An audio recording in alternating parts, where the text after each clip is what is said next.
우리들 마음속에서 일어나는 무수한 그 많은 전쟁들, 무수한 많은 영적인 전쟁들이 있고 그리스도인으로 살아간다는 그 자체는 바로 영적 전쟁 안에 뛰어들어서 살아간다라는 의미가 있는 것입니다. 그리스도인들은 늘 그런 영적인 전쟁 가운데 살아가고 있다는 것을 여러분들이 기억하시면서 오늘 말씀을 들어주시면 감사하겠습니다. 전쟁에는 어떤 무기를 사용하느냐에 따라서 승패가 갈립니다. 저희가 선교 여행으로 이곳 캐나다의 여러 인디언 마을들, 또 미국의 인디언 마을들, 금년에도 다녀왔지만 멕시코나 브라질에 있는 그런 인디언 마을들에 가보면 비참한 삶들을 살고 있는 그런 모습들을 바라봅니다. 그들이 수적으로도 더 많고 이 지역에서 오래 살아서 지역적인 어떤 그런 경험이 더 많고 우세한 위치에 있었던 그들이 왜 유럽으로부터 침략해온 배를 타고 몇몇 안 되는 사람들에게 패배를 했을까? 아마 여러분들도 다 알다시피 거기에는 무기가 달랐던 거예요. 이들은 창과 활 그리고 도끼를 가지고 서양에서 온, 유럽에서 건너온 사람들은 총과 칼을 가지고 서로 이렇게 전쟁을 벌이게 됐습니다. 당연히 무기의 우세는 전쟁의 승패를 갈라놨어요. 물론 여기 인디언들이 서로 화합하지 못하고 서로가 서로를 이렇게 믿지 못해서 서로가 서로를 죽이는 그런 비극도 있었지만 결과적으로 무기의 우세는 수많은 인디언들을 학살하고 그들의 지역을 점령할 수 있게 도와주었다는 것입니다. 전쟁에서 어떤 무기를 사용하느냐에 따라서 그렇게 승패가 많이 달라지게 됩니다. 그리스도인들에게도 사단을 대적해서 싸우는 영적 전쟁 안에 무기가 있습니다. 그것은 믿음입니다. 우리가 하나님을 믿고 있기에 그 믿음이란 자체가 우리에게는 영적인 무기가 되어지는 것입니다. 전쟁을 해도 사용할 수 있는 무기가 있고 사용하지 말아야 되는 그런 무기가 있어요. 여러분들 요즘에 그 시리아에 일어난 내전에서 아직 뭐 정확한 조사가 100% 밝혀지진 않았지만 미국에서 조사한 바에 의하면 시리아 정부가 그 화학 무기를 사용을 했고 그 결과로 1,400명 이상의 사람들이 죽었고 400명 이상의 무고한 어린이들이 희생이 되었습니다. 전 세계적으로 그 화학 무기 사용을 비판하면서 어떻게 시리아 정부를 압박하고 그 화학 무기를 사용한 것에 대한 그런 페널티를 줄 것인가 그렇게 지금 결정을 하고 있는 상황인 것 같습니다. 전쟁을 해도 화학 무기는 사용하면 안 되는 것이라고 국제사회에서 이미 회의를 통해서 그렇게 결정을 했고 화학 무기를 사용하면 화학 무기를 사용한 그런 집단을 관리하기로 유엔에서도 그렇게 결의가 되어 있는 상황입니다. 왜냐하면 화학 무기는 비인도적이기 때문에 그래요. 군인이든 민간인이든 화학 무기는 가리지 않아요. 사람이 숨쉬는 곳에는 그 화학 무기를 통해서 사람이든 어린아이든 동물이든 모두 다 숨쉬는 생물들을 죽이게 됩니다. 굉장히 잔인한 무기예요. 그렇게 전쟁에서 사용할 수 없는 그런 무기가 있습니다. 우리들이 삶을 살면서 많은 전쟁들을 겪고 있어요. 처음에 말씀드린 대로 내 자신과의 전쟁, 다른 사람과의 전쟁, 사단과의 전쟁, 그런 많은 전쟁을 겪고 있지만 그 전쟁에서도 사용하지 말아야 될 무기가 분명히 있습니다. 사람들이 자신과의 싸움에서 최후의 보루로 쓰는 무기는 자살이라는 그런 극단적인 무기를 선택하게 됩니다. 다리 위에 올라가고 또 건물 꼭대기에서 그 자살이라는 무기로 사람들을 위협하기도 하고 자신의 생명을 내던지기도 합니다. 그것은 결코 사용되어지지 말아야 될 그런 무기입니다. 또 다른 사람과의 관계 속에서 극단적인 무기를 사용하는 경우들이 많이 있습니다. 살해를 한다든가 거짓으로 비방한다라든가 사용하지 말아야 될 그런 많은 무기들을 사용하게 됩니다. 또 우리가 사단과의 전쟁 속에서도 사용하지 말아야 될 그런 무기들을 사실 우리들은 사용하고 있습니다. 그리스도인은 사단과의 영적 전쟁 안에 있습니다. 믿음으로 우리는 그 전쟁들을 이겨나가야 되는데 과연 사단과의 전쟁에서는 우리가 어떤 무기를 사용하지 말아야 될지 잠언 3장 5절에 너는 마음을 다하여 여호와를 신뢰하고 내 명철을 의지하지 말라. 우리가 사단과 영적 전쟁을 할 때 사람들은 자신의 명철을 의지합니다. 자신이 갖고 있는 지식을 의지해요. 그래서 사단이 이럴 것이다. 나는 이렇게 살아야 된다. 내 경험에 의해서 나는 이렇게 이 일에 대처해야 된다. 라고 자기 자신의 명철을 사용해서 사단을 대적하려고 합니다. 그러나 사단이 원하는 무기가 바로 그거였어요. 네 믿음을 의지하지 말고 하나님을 의지하지 말고 네 경험을 의지해서 나에게 덤벼라. 네 명철을 의지해서 나에게 덤벼라. 사단은 이미 그 무기에 대해서 너무나 잘 알고 있는 거예요. 우리가 어떤 생각을 하는지, 우리가 어떤 경험을 가지고 있고 어떤 지식으로 사단과의 그 전쟁 속에서 어떻게 결정할지를 이미 사단은 알고 있는 거예요. 지피지기면 백전백승이라는 말이 있습니다. 나를 알고 적을 알면 100% 이긴다는 거예요. 적을 알면 이기게 돼요. 이미 패를 봤기 때문에 이기게 됩니다. 우리가 명철을 가지고 우리의 지식을 가지고 세상적인 지혜를 가지고 우리 마음속에 갈등을 일으키는 사단을 대적하고 시험받은 우리 마음속에 우리의 지식으로 그것을 이겨내려고 하면 100% 지게 돼 있어요. 사단은 그걸 바라고 있기 때문에 그렇습니다. 그래서 우리가 영적 전쟁을 할 때, 사단과의 전쟁을 할 때 사용하지 말아야 될 것은 우리의 지식이에요. 우리의 경험이에요. 또 우리가 사단과 싸울 때 사용하지 말아야 될 무기는 바로 교만입니다. 잠언 16장 18절에 교만은 패망의 선봉이요 거만한 마음은 넘어짐의 앞잡이니라 이렇게 말씀하고 있습니다. 사단은 우리 마음속에 교만을 불어넣습니다. 내가 이거 좀 잘하는데. 그러면서 남을 무시하기 시작합니다.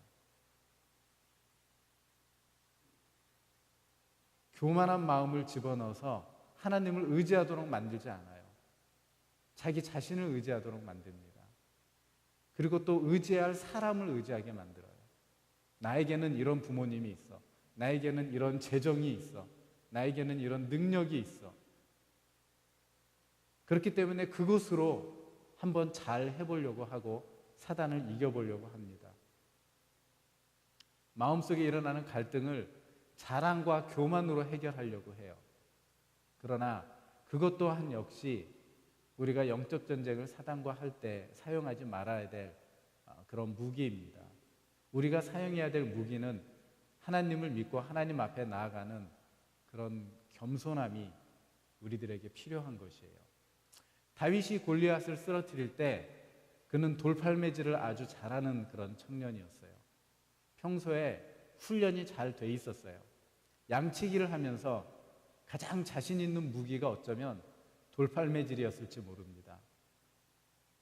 그러나 다윗은 그 돌팔매질에 대한 교만한 마음이 없었어요. 그가 말하기를 나는 돌팔매질을 잘하기 때문에 이걸로 골리앗을 너를 죽이기 위해서 나가는 것이 아니라 나는 하나님의 이름으로 네가 비방하는 하나님의 이름으로 네 앞에 나아간다라고 이야기를 했습니다. 그것은 자신이 잘할 수 있는 교만이 아니었어요. 자신은 겸손해지고 골리앗을 쓰러뜨릴 수 있는 그 하나님의 능력을 의지해서 겸손한 마음으로 골리앗 앞에 나아갔다는 것입니다. 또 그리스도인들이 영적 전쟁을 할 때 사용하지 말아야 될 그런 무기는 바로 비방하는 것입니다. 베드로전서 3장 16절에 선한 양심을 가지라. 이는 그리스도 안에 있는 너희의 선행을 욕하는 자들로 그 비방하는 일에 부끄러움을 당하게 하려 함이라.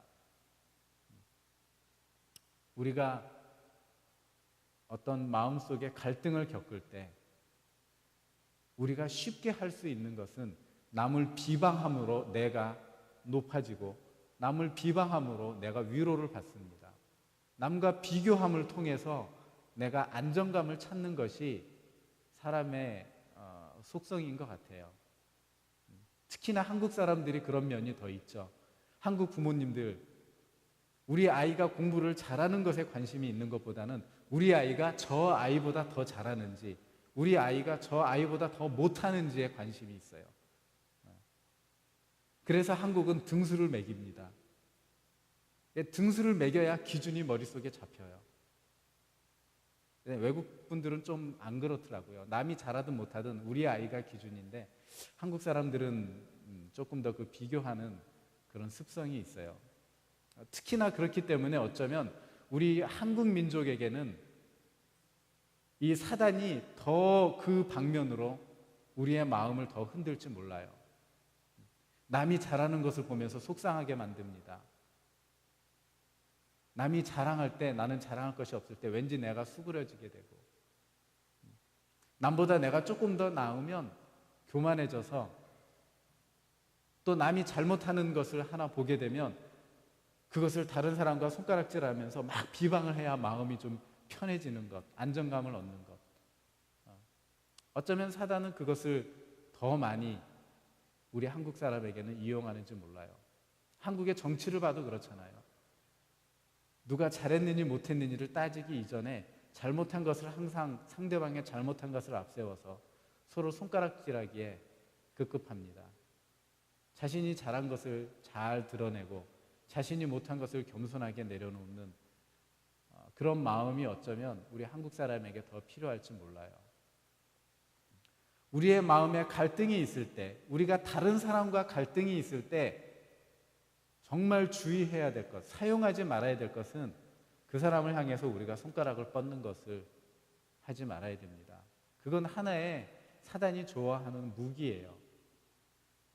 우리가 마침 이기는 것처럼 하지만 사단은 그것을 통해서 우리를 지배해 갑니다. 우리를 더욱더 지배해 가요. 우리가 영적 전쟁을 할 때 남을 비방하는 것, 우리의 마음이 괴롭고 누구 때문에 힘들고 누가 미워지고 그럴 땐 느끼셔야 돼요. 내가 지금 하나님이 원하시지 않는 사단과 영적 전쟁 가운데 있구나. 그렇기 때문에 나는 내가 하지 말아야 될 비방을 자제하고 절제하고 하지 말아야 되겠다. 이런 결심이 필요한 것이에요. 얼마나 어리석습니까? 자기 자신의 모습은 상관없고 남이 잘못한 것으로만 자신이 만족하고 산다는 그 마음과 그 인생이 얼마나 어리석은 거예요. 얼마나 괴롭겠습니까? 자기 자신에 대한 자존감은 찾아보지도 못하면서 남에 대한 판단만 앞서는 그런 마음이 얼마나 괴롭고 힘들겠어요. 얼마나 행복하지 못하겠습니까? 우리들이 그런 영적 싸움 가운데 있을 때 남을 비방하는 그런 무기를 사용하지 않도록 우리 모두가 다 각별히 주의해야 될 것입니다. 또 하나는 바로 낙심입니다. 에베소서 3장 13절에 그러므로 너희에게 구하노니 너희를 위한 나의 여러 환난에 대하여 낙심하지 말라. 이는 너희의 영광이니라. 환난이 우리에게 영광이라고, 환난이 우리에게 무기라고 그렇게 말씀하고 계시는데 우리는 그 환난을 쉽게 포기해 버려요. 환난이 있을 때 낙심해 버립니다. 포기를 해버려요. 쉽게 떠나요. 쉽게 등집니다. 쉽게 배반을 하게 돼요. 그걸 우리는 무기라고 생각해요. 내가 할 수 있는 최선이라고 생각합니다. 혹시 36개 주랭랑이라는 말의 뜻을 아시나요? 36개 주랭랑 많이 들어보셨죠? 36개 주랭랑은 손자병법에 나오는 36가지의 계명입니다. 전쟁을 할 때 이렇게 지켜나가라는 그런 계명이고, 그 36개의 계명 중에 제일 마지막에 있는 마지막 계명이 바로 주랭랑이에요. 작전상 후퇴, 도망가라는 것입니다. 상황이 가장 불리할 경우에 제일 마지막에 선택할 수 있는 것이 바로 36개 주랭랑이에요. 그러나 성경에는 이 36개의 주랭랑과 같은 그런 의미의 하나님이 주신 무기가 없어요. 그리스도에게는 36개가 없는 거예요. 왜냐하면 우리에게 능력을 주시고 우리에게 힘을 주셔서 이길 수 있는 믿음이라는 무기를 주셨기 때문에 우리는 36개 주랭랑이라는 계명이 그리스도인에게는 없는 것입니다. 그런데 믿음으로 어떤 시련과 믿음으로 어떤 어려운 환경을 극복해 나가는 그런 경우도 있지만, 때로는 교회 안에서 이 36번째에 36번에 있는 이 계명, 주랭랑, 도망치는 그런 전법을 쓰는 모습들을 참 많이 보게 돼요. 그게 바로 낙심입니다. 마음이 깨져서 이겨낼 힘이 없으면 그냥 도망가는 거예요. 관계 속에서 도망가고 하나님이 주신 사명 속에서 도망가고 또 교회 안에서 도망가는 36개 주랭랑이 있습니다. 배수진이라는 이야기를 아시죠? 전법 중에 배수진이 있습니다. 그것은 내가 죽으면 죽었지 결코 물러서지 않으리라 라고 뒤에다가 강을 두고서 싸우는 전법이에요. 죽기를 각오하고 싸우겠다. 그럴 때는 도망갈 길이 없는 뒤에 강을 두고 배수진을 치고 전쟁에 임합니다. 죽을 각오를 하고 임하는 거죠. 그럴 때 오히려 주랭랑보다는 배수진을 통해서 승리하게 되는 그런 모습들이 더 많아요. 낙심은 그리스도인이 영적 싸움 가운데 하지 말아야 될 그런 선택이고 사용하지 말아야 될 무기입니다. 때로는 신앙인들이 하나님 앞에 이 무기를 사용해요. 하나님, 1년을 기도했어요. 2년을 기도했어요. 3년을 기도했어요. 이것 하나 이루어 달라고 하나님 제가 얼마나 헌신했습니까? 이거 하나만 이루어 달라고 얼마나 많이 기도했습니까? 그런데 이미 시간이 지났어요. 저는 하나님께 삐질 거예요. 그리고 낙심해버리는. 또 그것으로 하나님을 협박하기도 해요. 저 낙심해버릴 거예요.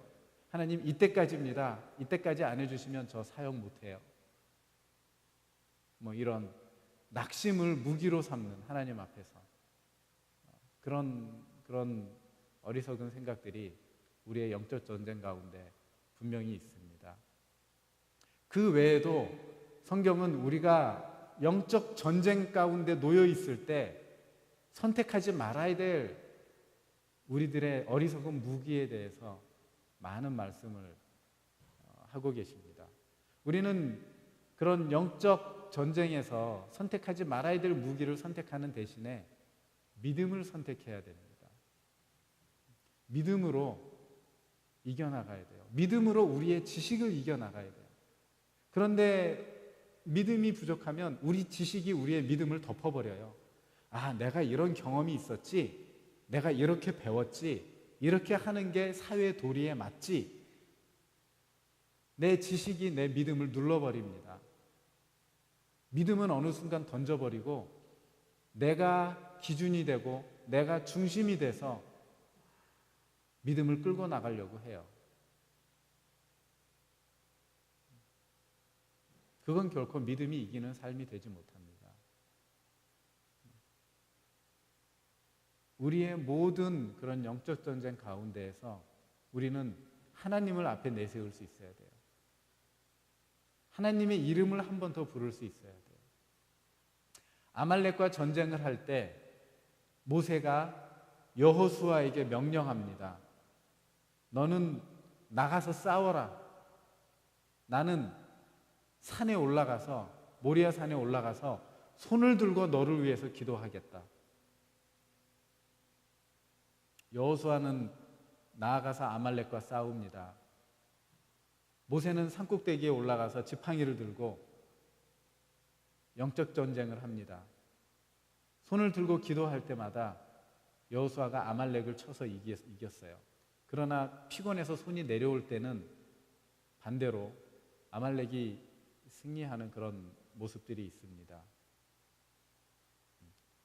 우리의 능력으로 사단과 싸우려고 하면 아말렉이 여호수아를 이겨가는 것처럼 그런 일들이 생기게 돼요. 그러나 하나님 앞에 우리의 상황을 맡겨놓고 손을 들고 기도하면서 싸우면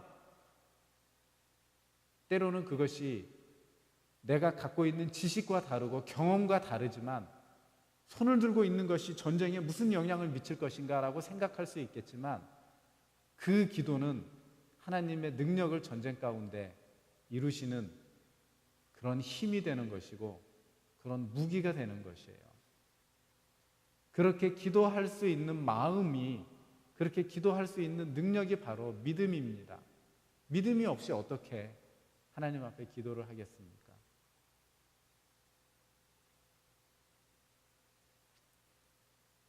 믿음을 무기로 삼는다는 것은 때로는 우리의 희생을 요구를 합니다.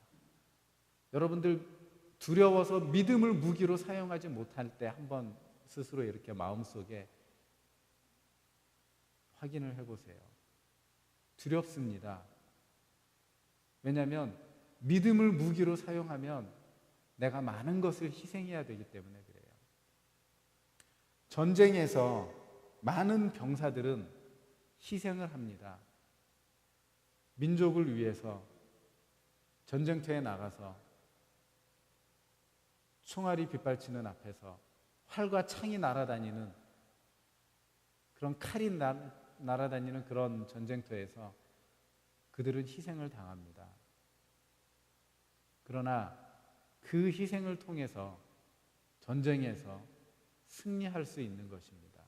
우리가 두려워하는 것은 바로 그 희생이에요. 믿음으로 나아간다라고 생각을 했을 때 우리는 두려움이 찾아오고 내가 믿음을 보이면 내가 희생당할 거야 라는 두려움과 걱정이 있습니다. 그래서 우리는 믿음으로 나아가지 못하고 믿음으로 전쟁에 임하지 못해요. 희생하기가 싫고 두렵습니다. 그러나 하나님의 복음은, 이 땅에 퍼져 있는 하나님의 복음은 그리스도인의 희생으로 지금까지 사단을 이기면서 이 땅에 복음이 증거되어져 왔어요. 어떤 사람에게는 영적인 승리를 위해서 희생을 우리 하나님이 요구하시기도 합니다. 금전적인 희생을 요구하시기도 하세요. 삶의 욕망을 희생하도록 하시기도 합니다. 때로는 우리의 생명까지도 희생하라고 말씀하세요. 많은 성경의 인물들이 그렇게 희생을 했고 현재에도 많은 선교사님들이 그 영적인 전쟁 앞에서 복음의 승리를 위해서 이름 없이 쓰러져가는 병사처럼 그렇게 희생을 하고 있어요. 무엇 때문에? 믿음 때문에 그렇습니다. 믿음이 있기 때문에 희생하는 거예요. 주님이 내 생명의 주인이시고 내 생명은 아무것도 아니라는 것, 내 생명을 취하실 분도 우리 하나님이라는 그런 믿음이 있기 때문에 그들은 그런 희생이 두렵지 않은 거예요.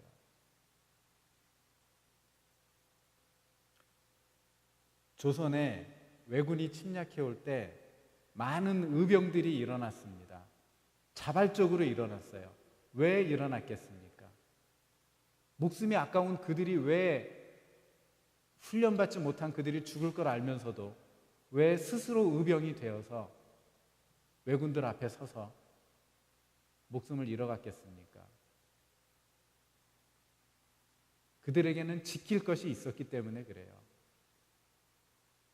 내가 희생함을 통해서 내 가족이 살 수 있다면, 내가 희생함으로 우리 민족이 존립해 나갈 수 있다면, 그런 마음으로 그들은 내가 살 것을 기대하지 않고 죽더라도 전쟁터의 앞에 나가는 그런 모습을 보여주었어요. 그것이 바로 가치 있는 삶입니다. 그것이 바로 가치 있는 죽음이에요. 그것이 바로 이기는 전쟁을 만들어 나가는 것입니다. 너무 연약하지만, 너무 빈약하지만 그렇게 할 때 바로 이기는 전쟁을 할 수가 있어요.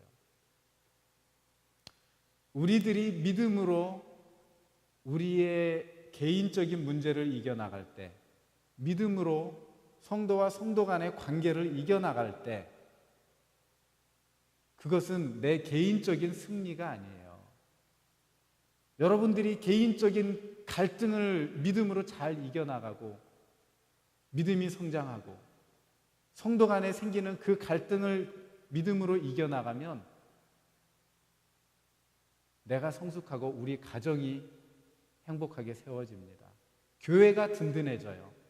더 나아가서는 사회가 더 아름다워질 수 있습니다. 복음으로. 내 개인적인 전쟁이 아니에요, 그것은. 그러나 개인적인 갈등에서 실패를 하면 개인의 신앙이 망가지고 교회의 구성원으로서 교회를 무너뜨리고 사회에 해를 끼치고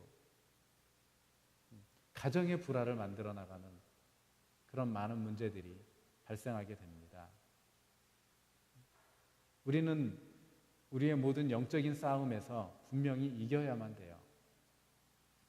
고린도후서 10장 45절에 우리들의 싸우는 병기는 육체에 속한 것이 아니요 오직 하나님 앞에서 견고한 진을 파하는 강력이라, 이렇게 말씀하고 있습니다. 우리가 어떤 갈등을 겪을 때, 우리 스스로 또는 관계 속에서 갈등을 겪을 때 우리는 이것이 육체의 전쟁이라고 쉽게 생각해 버릴 때가 있습니다. 그러나 오늘 말씀은 그것은 너의 육체에 관한 전쟁이 아니라 영적인 전쟁이라고 우리에게 말씀을 하고 계시는 것입니다. 육체에 속한 것이 아니라 우리의 영에 속한 그런 문제들이 분명히 있어요.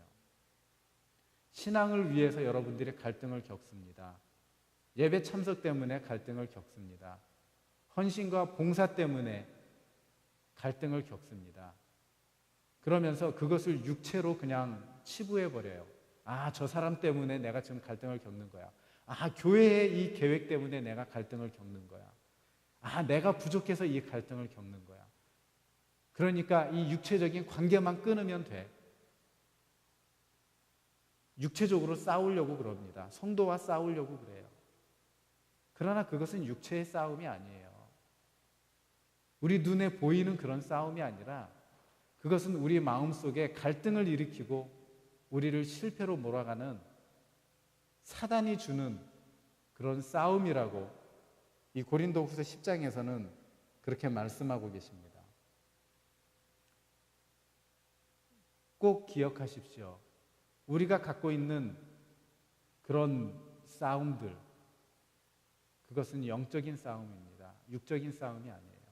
영적인 싸움에서 이기면 여기에 그 10절에 나와 있는 말씀처럼 우리는 하나님의 능력으로 하나님의 이름을 높이게 됩니다.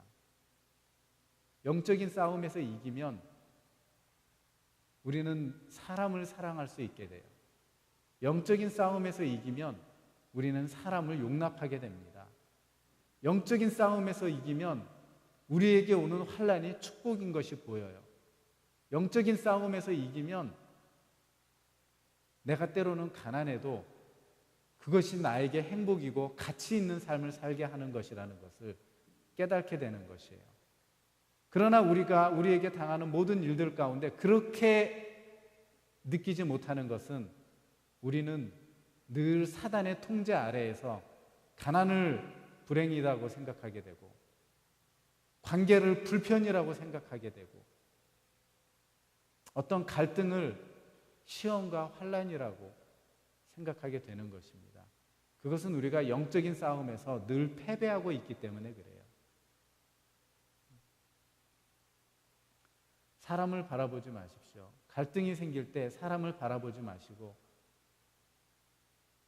내가 지금 영적인 싸움 가운데 놓여 있구나. 사단과의 영적인 싸움 가운데, 내 자신과의 영적인 싸움 가운데 놓여 있구나 하면서 믿음으로 이겨나가려는 그런 의지와 그런 지혜가 우리들에게 필요합니다. 주후 2세기 그때는요, 기독교인들이 정말 많은 탄압을 받았어요. 왕들이 일어나서, 하나님을 믿지 않는 왕들이 일어나서 하나님을 믿는 사람들을 대량으로 학살하는 그런 많은 일들이 있었습니다. 기독교인들을 모아놓고 황제가 그들 앞에 서서 이야기를 합니다. 너희가 신앙을 버리지 않으면 너희를 이 나라에서 내가 다 추방해버리겠다. 그렇게 이야기를 했습니다. 그러나 그리스도인들은 그렇게 고백을 했습니다. 이 나라에서 우리가 추방되지만 그래도 우리는 하나님께 떨어지지 않습니다. 하나님으로부터 우리를 떼어놓을 수가 없습니다. 기독교인은 그렇게 이야기를 했습니다. 그러자 황제가 노발대발해서 너희의 목숨을 뺏겠다. 너희를 다 죽이겠다라고 이야기를 했습니다. 그때 기독교인들은 이렇게 이야기를 했습니다. 우리의 목숨은 빼앗지만 그래도 우리를 하나님에게서는 떼어놓을 수 없습니다. 우리의 집은 이 땅이 아니고 하늘이기 때문에 우리의 죽음은 곧 하늘나라의 하나님 앞에 가는 것입니다. 죽음으로도 우리의 신앙을 포기하도록 만들 수 없습니다. 라고 이야기를 했습니다. 그 사람들은 알았던 거예요. 이것이 황제와 내가 싸워야 될 육적인 싸움이 아니라는 거예요. 사단이 거기에서 영적인 싸움을 건 거예요. 네가 이런 문제가 있으니까 너는 신앙을 포기해라. 우리가 육적인 마인드로 그 싸움을 바라보면 그래, 이건 그냥 내가 포기해버리면 돼. 육적인 거 그냥 잘라버리면 돼. 안 하면 돼. 이렇게 생각하겠지만 사단이 원하는 건 바로 그것을 원하고 있는 것이에요. 그래, 포기해라. 그래, 떠나라. 하지 마라.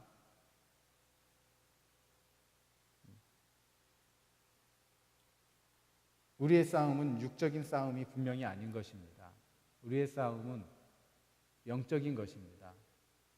여러분들이 겪고 있을 만한 그런 갈등들, 그 속에 정말 이것이 육적인 싸움인지, 정말 이 갈등들이 나를 넘어뜨리기 위한 사단이 주는 그런 싸움을 걸어오는 것인지 바라볼 수 있기를 소망하고, 그런 우리의 모든 기준이 우리의 싸움의 무기가 아니라 그냥 우리는 살아계신 하나님, 잘 모르지만 전지전능이 뭔지는 모르지만 하나님이 어떤 속성을 갖고 있는지 모르지만 살아계셔서 존재하시고 우리에게 이김을 주시는 그 하나님 한 분만을 믿으면서 우리가 영적인 싸움에서 승리해 나가시는 여러분들 모두가 다 되시기를 소망합니다.